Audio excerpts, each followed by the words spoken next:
Ben on a toujours l'impression que la tchouva c'est quelque chose de sikhli, c'est quelque chose de très très réfléchi. J'ai un ami qui est conférencier, qui est un homme très, très puissant. Que ce qu'il dit lui, les gens ils l'écoutent parce que c'est lui, plus que si c'était les autres.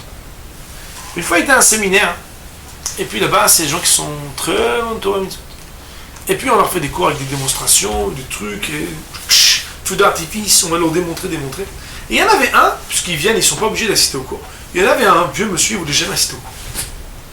Et puis, il ne veut pas assister au cours, vendredi, samedi soir. Il allait juste venir pour manger, et puis pour en kikiner un peu, de dire, moi ici, je suis rebelle, je reste vraiment intéressé. Il m'a dit, mon ami, tu sais à quel moment il a commencé à rentrer au chien? C'est qu'il a voulu prendre un bonbon pour le donner à un enfant. Il a tendu à cet enfant. Et l'enfant, au lieu de le manger tout de suite, il a été voir ses parents et leur a dit, papa, maman, est-ce que c'est un Hercher qu'on prend? Est-ce que c'est un tampon qu'on a le droit de manger ou pas? Vous savez que dans ces séminaires, il y a toujours une ou deux familles très religieuses.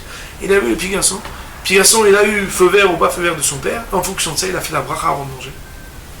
Quand cet homme, qui était comme ça un peu rebelle, il a vu ça, ça l'a préoccupé, ça l'a perturbé. Des fois, une tchouva, elle ne s'amorce pas seulement par un mahalar de sechel.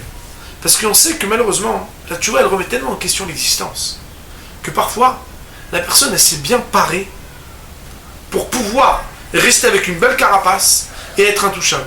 Seulement, là où le sechel s'est fait une armure avec certains raisonnements et certaines protections, des fois, le regesh, le cœur, lui, il est totalement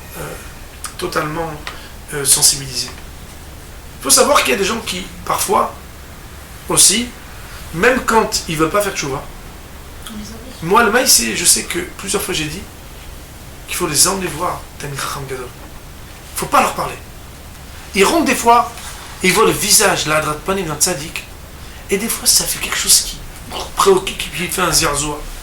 Il n'y a pas d'homme juif qui est mauvais pour être mauvais, et qui, Hazou Shalom, il veut absolument tout rejeter et tout. Non, seulement il y a des gens qui sont plus malheureux que les autres, et qui sont plus en galère que les autres. Qu'il y en a, ils doivent juste construire le deuxième étage ou mettre la terrasse. Il y en a, ils n'ont même pas les fondations. Quand quelqu'un il se rend compte qu'il a des dizaines et des dizaines d'années derrière lui, où il n'a pas encore commencé à fonder, c'est très difficile de se rendre compte. Alors, il a une carapace. Mais des fois, il faut savoir que ce n'est pas un malach sikhli. Des fois, il faut lui amener du regesh. Des fois, il faut lui montrer comment on chante avec des enfants. Des fois, il faut lui montrer comment, Béhémet, la Torah, elle est belle. Et sa neshama, elle peut par un zirzoua, par un ébranlement de quelque chose qui le sensibilise, plus par le regesh parfois que par le sechel, un homme peut amorcer une vraie chose.